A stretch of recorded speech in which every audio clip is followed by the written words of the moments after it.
जैसे ही नेहा उठने लगी उसके पैर में एक रस्सी उलझ गई और वो जमीन पर गिर पड़ी। हैरान परेशान उसने सामने खड़े अपने पति राहुल को देखा। उसे यकीन नहीं हो रहा था कि राहुल वाकई उसे इस वीरान द्वीप पर छोड़कर जा रहा था। वो जैसे ही रस्सी खोलने लगी, राहुल पहले ही स्पीड बोट पर चढ़ चुका था, रवाना होने को तैयार। लेकिन नेहा एकदम शांत रही। उसे पहले से पता था कि ये आदमी भरोसे के लायक नहीं है। वो बस उसे जाते हुए देखती रही। फिर वो धीरे धीरे उठी, अपने पास रखा टूल बैग उठाया और बिना हड़बड़ी के अपनी नई जिंदगी की तैयारी में लग गई, क्योंकि उसे मालूम था राहुल ज्यादा दूर नहीं जा पाएगा। उसने पहले ही स्पीड बोट की इंजन वायरिंग बिगाड़ दी थी ताकि वो भाग न सके, और हुआ भी वही। बोट कुछ दूर ही गई थी कि एक रस्सी में उलझ गई और राहुल सीधे पानी में जा गिरा। जब तक वो होश में आया, नेहा वहां से गायब थी। ये द्वीप पूरी तरह दुनिया से कटा हुआ था। कुछ दिन पहले दोनों समुद्री तूफान में फंसकर यहाँ पहुंचे थे। नेहा ने जंगल से लकड़ियां तोड़कर अपने छोटे ब्लेड से एक प्रिमिटिव बो और तीर तैयार कर लिया। उसने आग भी जला ली। कम से कम बेसिक सर्वाइवल तो सेट हो चुका था। तेज पत्थर ढूंढकर उसने कुछ तीरों के सिरे भी बना लिए। उधर राहुल जैसे तैसे किनारे तक पहुंचा और उसे गुफा दिखी।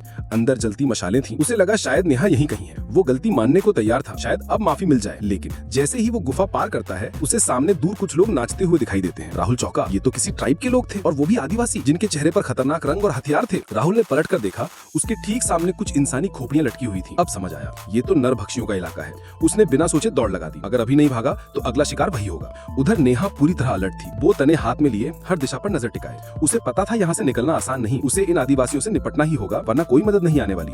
तभी राहुल वहाँ पहुंचा, बुरी तरह घबराया हुआ। उसने बताया कि उसने आदिवासी देखे हैं और खतरा बहुत बड़ा है। लेकिन नेहा ने उसकी बात सुने बिना सीधे एक तीर चला दिया। अभी कुछ वक्त पहले यही आदमी उसे मरने के लिए छोड़ गया था, अब मदद मांग रहा है। उसने दूसरा तीर भी चलाया। शुक्र था राहुल समय पर झुक गया। अब उसे समझ आ गया था, इस जंगल में अगर किसी से सबसे ज्यादा खतरा है तो वो नेहा है, आदिवासियों से भी ज्यादा।